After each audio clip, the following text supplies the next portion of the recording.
À moins de 2 semaines du premier tour des élections municipales, tous les candidats sont sur le qui-vive pour faire entendre leur voix. Et à Échirolles, comme dans de nombreuses communes, les marchés sont le lieu idéal pour les tractations. Depuis le mois de mars, 8 bus 100% électriques font leur arrivée sur le réseau du syndicat mixte des mobilités de l'aire grenobloise. Des bus d'une autonomie de 250 km qui rouleront sur les lignes C3 et C4. Quel avenir le réchauffement climatique réserve-t-il à nos montagnes?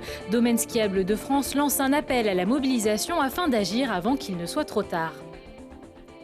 Bonsoir à tous et ravi de vous retrouver pour ce JT du mercredi 4 mars 2020. L'essentiel de l'actualité du Grand Grenoble, c'est toutes les heures à partir de 18h.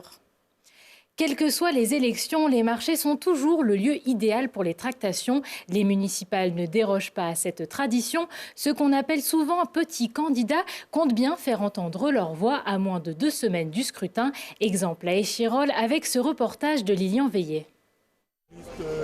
Sur les marchés à Échirolles, la campagne bat son plein. Favoris et outsiders se tirent la bourre. Mais Chantal Gomez est présente à la Ponatière toute l'année pour parler de la situation économique qui s'aggrave. Je fais partie de tous ces gens qui galèrent. J'ai une petite retraite minable, moi aussi, après plein d'années de travail, 1 200 € net par mois. Il y en a beaucoup qui ont encore moins que moi. Et justement, c'est cette classe sociale, celle des travailleurs, que je veux appuyer. Cette dessinatrice technique à la retraite, militante politique depuis 40 ans, sait qu'elle n'est pas la seule dans cette situation et essaye de rassembler les Échirollois. La population sur le terrain, elle nous comprend très bien puisqu'ils subissent tous les jours ce qu'on dénonce justement, hein, les bas salaires, les conditions de travail, le licenciement, le mal logement. L'objectif est donc de dénoncer les travers du capitalisme pour rassembler autour de la lutte sociale. Ces élections, il faut qu'elles servent à montrer notre colère aujourd'hui, hein, le ras-le-bol qu'il y a dans les classes populaires, le ras-le-bol du chômage, de la galère, des petits boulots, nos quartiers qui deviennent des ghettos de plus en plus. Nous, on ne fait pas de promesses. La seule promesse qu'on fera, c'est qu'on aidera aux luttes, qu'on sera là pour être la voix et les oreilles des travailleurs. Hakim Bendela aussi est là pour écouter les doléances. Après plusieurs années passées dans le milieu associatif, il a décidé de s'engager en politique après les désillusions de 2014. On ne se retrouvait pas dans notre perception et notre vision des choses pour le développement de notre commune.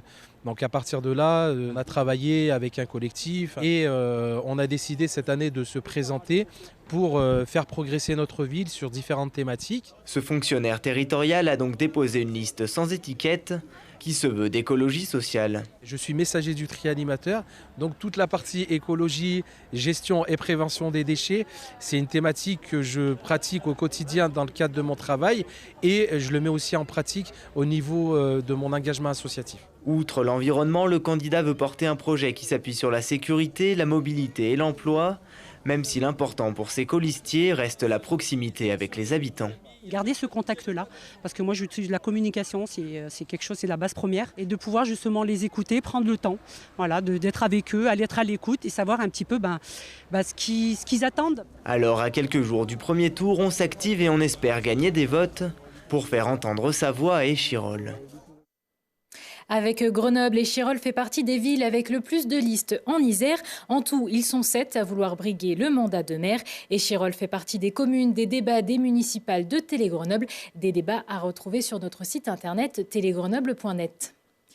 C'est une première pour le syndicat mixte des mobilités de l'aire grenobloise. Après l'arrivée sur le réseau de 8 bus fonctionnant au bio-GNV il y a peu, c'est au tour des bus 100% électriques de faire leur apparition. Fabriqués en France, ces nouveaux bus sont conçus pour durer 20 ans avec une autonomie de 250 km. Ils seront rechargés de nuit grâce à 7 bornes installées au dépôt à Hébin. À terme, ça sera 7 bus 100% électriques sur la ligne C3, C4, donc au milieu du parc de bus hybrides. C'est les lignes qui partent d'ici, qui vont donc du centre de graphisme à Échirolles, qui vont donc place Victor Hugo et qui derrière après repartent sur le Ver de Ré à Hébin. Donc c'est des lignes où on a une forte fréquentation en journée et qui permettent d'aller donc dans la zone à faible émission en centre-ville. C'est des bus qui sont standards 12 mètres, qui ont une autonomie d'à peu près 250 km, qui sont plancher bas intégral avec 3 portes doubles comme sur le tramway, comme vous avez pu voir, qui permettent une accessibilité hors palette sur les 3 portes pour les personnes qui monteraient avec éventuellement des poussettes ou en fauteuil roulant s'ils n'ont pas besoin de palette. C'est chargé en charge lente toutes les nuits au dépôt, il y a à peu près 250 km d'autonomie. Pourquoi je dis à peu près? Ça va dépendre de s'il fait froid. S'il fait fait chaud, si on ouvre beaucoup les portes, s'il y a beaucoup de circulation ou pas. Mais voilà, on serait sur une moyenne à 250 km. Désormais, ce sont 73% des bus de la flotte du SMAG qui fonctionnent grâce aux énergies peu polluantes, un chiffre qui devrait passer à 100% en 2021. Cette semaine, les travaux de nuit se poursuivent sur l'A480. L'axe routier à l'ouest de Grenoble sera en partie fermé de 20h30 à 6h du matin jusqu'au jeudi 5 mars. L'A480 sera fermée au niveau de la sortie 15 à Saint-Martin-le-Vinou jusqu'à l'échangeur du Rondeau à hauteur de Cessin. Et dès lundi 9 mars, ce sont les travaux préparatoires de la voie réservée aux transports en commun qui débuteront. D'autres fermetures nocturnes devraient prochainement être prévues entre le péage de Vorep et Grenoble. Alors que les derniers vacanciers profitent des pistes de ski avant la fin des vacances scolaires, on va aujourd'hui s'intéresser à nos montagnes et à leur avenir. À quoi ressembleront-elles en 2021, en 2100 ? Pourra-t-on encore skier ? Les stations françaises sont tous concernées par le réchauffement climatique et Domaine skiable de France veut donc agir avant qu'il ne soit trop tard. Explication avec Laurie Baillet. Dameurs, pisteurs, moniteurs de ski, secouristes, commerçants, agriculteurs, tous sont concernés par le changement climatique ici sur les massifs français. 120 000 emplois directs et indirects localisés dans les villages et les vallées de montagne sont menacés. Domaine skiable de France, le syndicat professionnel qui regroupe tous les exploitants des 250 stations françaises, lance un appel pour une mobilisation générale. Aujourd'hui, on a la chance d'avoir des rapports de scientifiques, du GIEC, de Météo France, de l'IRSTEA, qui nous montrent qu'on a une viabilité à 20 ans, 30 ans, et qu'on a les moyens de la préserver. Par contre, il se pose la question de où nous serons en 2100. Et on veut travailler pour que l'avenir de nos vallées, de nos territoires, soit encore sous un beau soleil et avec de la belle neige à la fin du siècle. On lance une mobilisation parce qu'on a besoin d'acteurs autour de nous, d'acteurs qui soient des scientifiques, des ingénieurs, mais pour pouvoir mettre tout ça en mouvement, il y a encore besoin d'une certaine ressource financière. La préservation du patrimoine naturel et économique des sommets français passe par la réduction de l'empreinte carbone, par une bonne gestion des déchets, de l'économie circulaire, de la biodiversité, de l'énergie et de l'eau.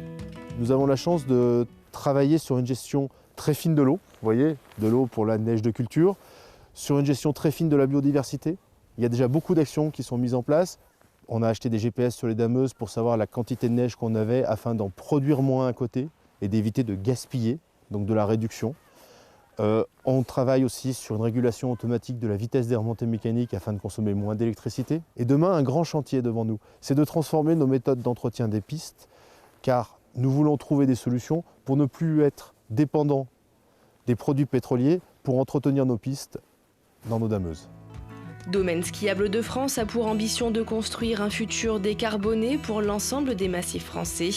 Il en va de la survie des vallées d'altitude et de leurs habitants.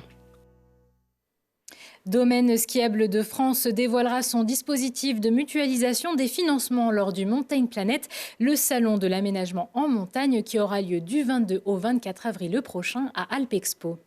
Et pour ceux qui ont prévu d'aller skier, la prudence est de mise. Sachez que le risque de déclenchement d'avalanche est fort sur les massifs isérois. Le risque est de niveau 3 sur 5 en Oisans, Grande-Rousse, Beldonne et pour les massifs de la Chartreuse et du Vercors. Des avalanches qui peuvent être déclenchées par les skieurs en raison des grandes quantités de neige tombées ces derniers jours. C'est la fin de ce JT. Merci à tous de nous avoir suivis. Prochain rendez-vous avec l'actu dans 1 heure et en replay sur télégrenoble.net. Je vous souhaite à tous une excellente soirée.